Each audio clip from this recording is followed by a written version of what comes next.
Nyctophobia is an extreme fear of the dark. The name comes from the Greek word for night. Children and adults with nyctophobia may fear being alone in the dark. They may have anxiety in dark places. They may have trouble sleeping in a darkened room. In some way, everyone has nyctophobia. Most of us fear the dark in some way or another. But the question is, what are we actually afraid of?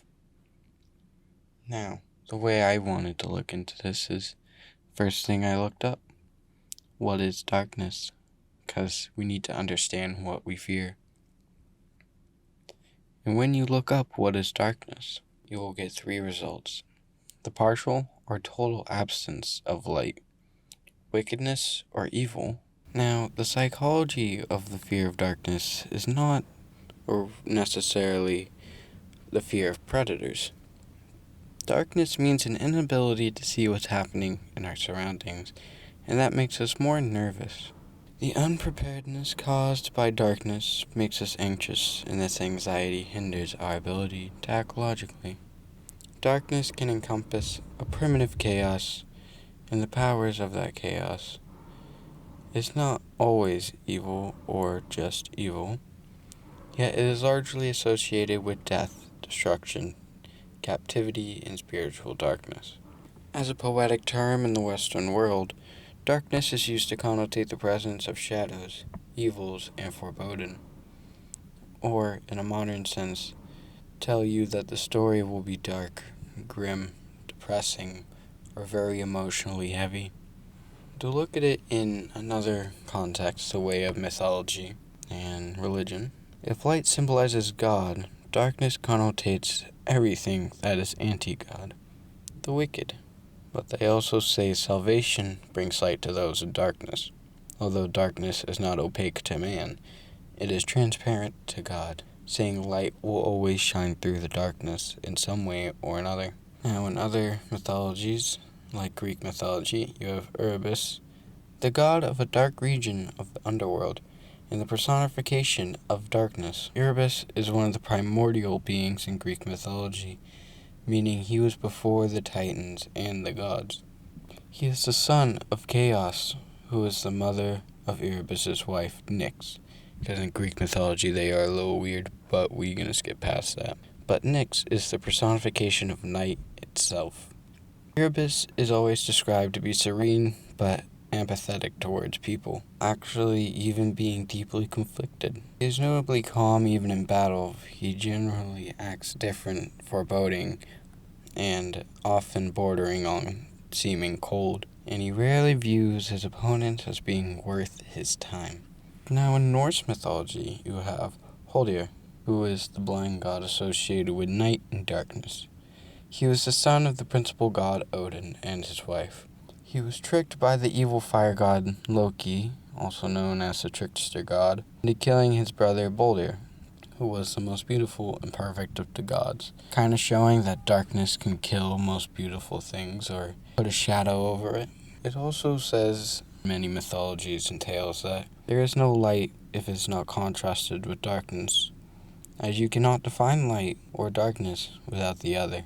It's like yin and yang. They will always be there and a part of each other, because without each other, neither exist. In a psychological way of looking at things, darkness gives us that depth to our emotions, a mental state which makes us understand what our good times are all about, that we don't take good or beneficial things for granted, and that they have a matter and a quality of value, and the darkness can show us how we need to appreciate those things, especially when we don't think about them. And it doesn't help when darkness represents things like deprivation, isolation, emptiness, detachment, loneliness.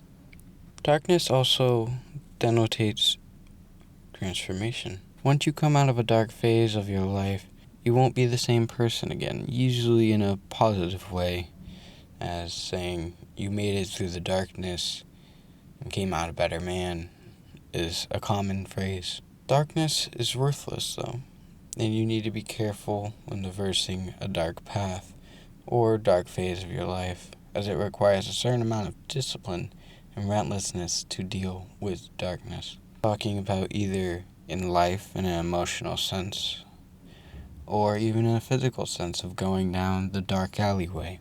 It always never entails a smooth or easy path.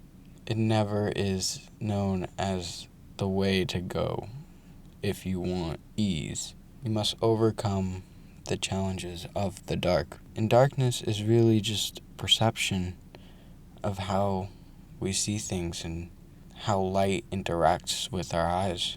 In a way, darkness is only made what we are shown to see it as, meaning we need to always look deeper to see what's below the surface. Now, some people feel called to the dark, or called to the void, as some would call it. A good example is one night I was outside lying on the picnic table, and it's dark, and I'm looking up at the sky and how beautiful it is, and I look over and to my right, and I see the dark, creepy forest. I would never normally go in at night. I would not want to. But this night was different, where I looked towards the forest and I wanted to go in. I wanted to see what I couldn't. Almost felt like what I shouldn't see. Someone who may be like this is known as a ㄒ, or a person who loves the night or darkness, almost feeling called to it whenever they see a black void. In a way, when you think about it, darkness can mean things like silence, being able to hear yourself and be alone. And loneliness isn't always a bad thing. You need to take time to be on your own, to think your own thoughts, and think of who you are and what you want to be. And also, while in a dark room, it can help your brain. You're not having to take in as much information through your eyes, so it can be easier to process things. As darkness can also be a way to describe something beautiful, which is also evil or dark, as showing a beautiful woman who then has a shadow over her face lets you know that she may look great, but there is a darker part to the person. Speaking of that, we all do have a dark side to ourselves, a part of our personality we don't like, or that is treated negatively. It's part of what makes us human.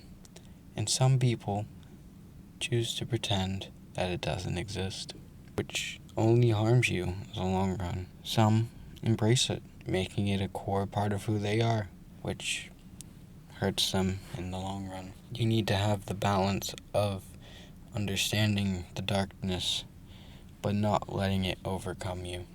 Darkness is such a beautiful thing, where without it, we wouldn't understand the value of light. We wouldn't understand the value of seeing what's around us and how much anxiety it gives us when we can't.